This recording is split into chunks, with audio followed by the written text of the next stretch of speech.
À 27 km de Libreville, la capitale du Gabon, une usine sortie de terre il y a à peine un an. Ici, les tronçons de bois vont rapidement changer d'apparence. Ces morceaux d'okoumé, une essence du Gabon, sont broyés dans une machine pour être transformés en poudre de bois. Ici, c'est la première phase de transformation. Donc, c'est la partie de découpage de nos différents déchets que nous avons récoltés au préalable. 500 tonnes de déchets de bois sont broyés ici chaque jour pour être ensuite séchés et compressés. Le produit final, des planches de bois agglomérées, un matériau aux multiples usages. Ce produit fini sert notamment à fabriquer les portes, les fenêtres, designer l'intérieur des maisons, le parquet et aussi dans la fabrication des tables bancs pour les élèves. Donc nous avons plusieurs variétés de produits finis qu'on peut fabriquer avec nos panneaux de particules. De la même manière, nous utilisons le contreplaqué, nous pouvons aussi utiliser le panneau de particules. L'usine peut produire 6500 panneaux par jour à partir de déchets de bois et appartient à la zone économique spéciale de Nkok. Cette zone industrielle est un projet unique en Afrique centrale. En 2009, le gouvernement gabonais a interdit l'export de troncs d'arbres et a décidé de faire de la transformation du bois l'un des moteurs de son économie. Située dans le bassin du Congo, le deuxième poumon vert de la planète, la forêt gabonaise s'étend sur 85% du territoire. Le Gabon possède un stock de bois exploitable de 400 millions de mètres cubes. Une richesse naturelle que le pays a décidé d'exploiter de façon durable, en créant cette zone économique spéciale. Panneaux de contreplaqué, planches d'agglomérés ou encore meubles sortiront d'ici pour être exportés à travers le monde entier. La zone économique spéciale de Nkok, une réussite économique et écologique que nous allons tenter de comprendre.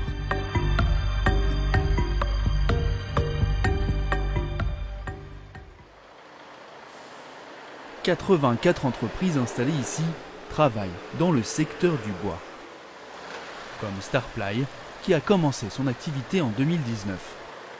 Spécialisée dans le contreplaqué, elle reçoit directement les troncs d'arbres, aussi appelés grumes, acheminés depuis les forêts du pays par les exploitants forestiers.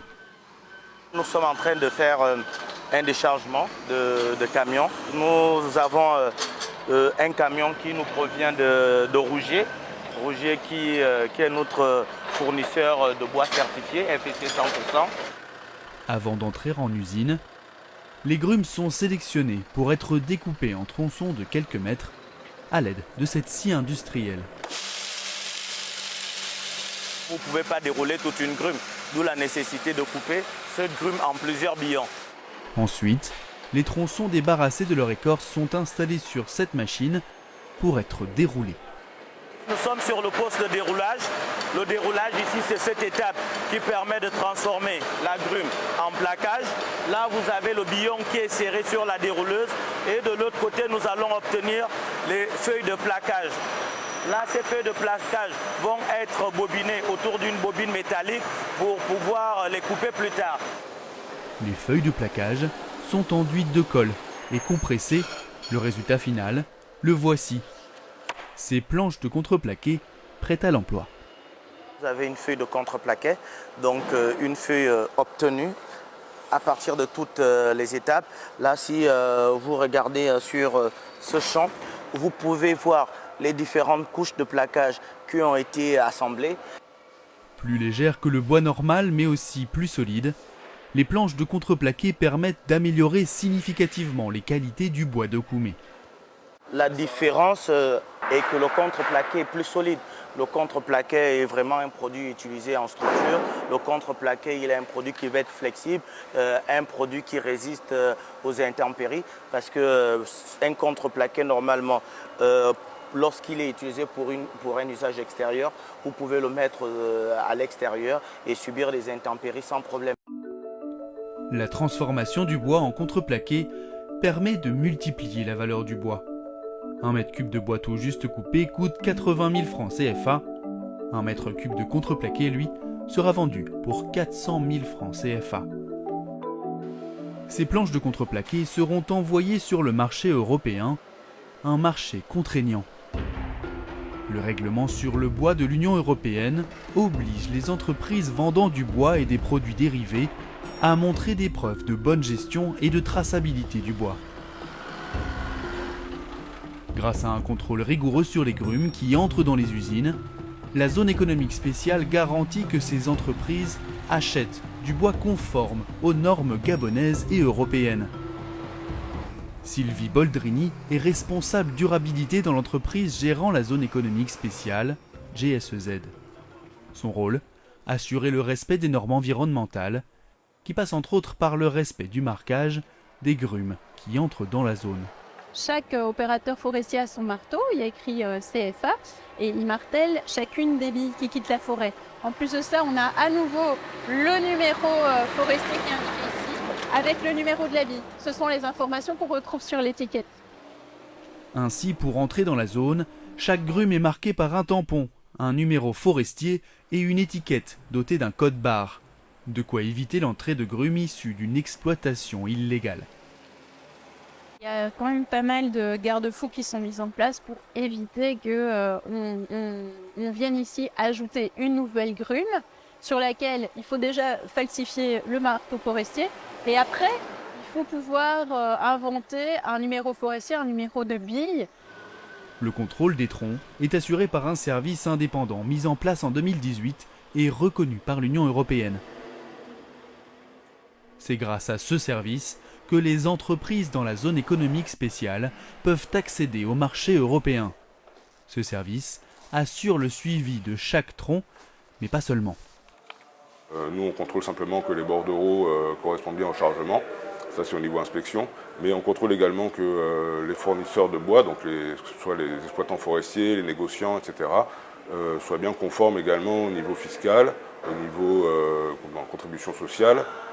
Ça, c'est une grosse analyse documentaire qui est faite par nos techniciens spécialistes ici. Ce service indépendant s'assure aussi, sur le terrain, que les exploitants forestiers respectent la réglementation et ne contribuent pas à la déforestation du pays. Le Code forestier du Gabon impose aux exploitants de prélever entre 1 et 3 arbres par hectare de forêt, une fois tous les 20 à 30 ans. Une norme qui garantit le renouvellement du couvert forestier. Aujourd'hui, entre 60 à 80 000 mètres cubes de grumes entrent chaque mois dans la zone. Du bois obligatoirement transformé en produits industriels, mais aussi en mobilier artisanal. Ce salon d'exposition, situé en plein cœur de la zone économique spéciale de Nkok, met en valeur le mobilier fabriqué sur place. Des meubles au design moderne, fabriqués avec des essences de bois brut tels que le bélibrin, l'okoumé ou le bilinga. Des matériaux qui résistent à l'épreuve du temps et qui visent une clientèle fortunée, disposée à payer le prix pour des produits de qualité. Tout dépend vraiment des dimensions, du type de bois et d'autres, comme les pieds par exemple, qui peuvent être choisis en fait pour ce type de mobilier. Mais les prix, ça commence, on va dire, à peu près à entre 300 et 400 000 francs en montant. Les meubles sont exportés aux États-Unis, en Europe, mais aussi sur le continent. Donc le segment du mobilier premium ou de luxe, il commence à prendre de plus en plus d'ampleur également en Afrique, où il y a de plus en plus de millionnaires en dollars, par exemple aussi des pays comme le Nigeria ou l'Afrique du Sud. Et on remarque que cette clientèle est très friande en fait, de produits en bois. Le clou du spectacle, une table faite à partir d'un bois très rare qui met des années avant d'arriver à maturité, le kevazingo. Cet ébéniste a fait partie de l'équipe qui a produit ce meuble d'exception. Après, elle était en grume. On a juste fait, qui est la deuxième transformation, on a juste pris la partie sans pourtant sectionner les côtés. Et après, nous avons décidé de transformer, de faire sous forme de table, avoir une table pour donner la valeur, montrer les propriétés du keva. La valeur de cette table, plus d'une dizaine de millions de francs CFA. Son originalité, être fidèle à la forme du bois brut. Brut, pourquoi? On a cette partie-là qui n'a jamais été sectionnée ou délignée. Vous voyez des dessins? C'est justement de forme organique. Si un acheteur étranger souhaite obtenir cette pièce unique, Nkock possède ses propres moyens logistiques pour assurer son acheminement en dehors du pays.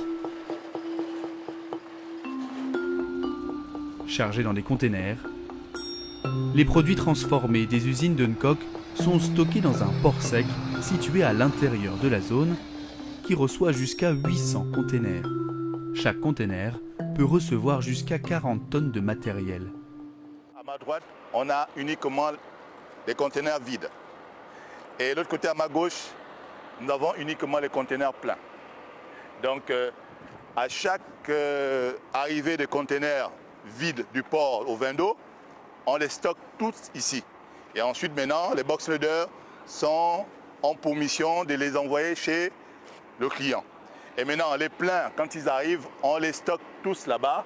Et une fois qu'on a un chargement à faire, on les positionne devant le quai.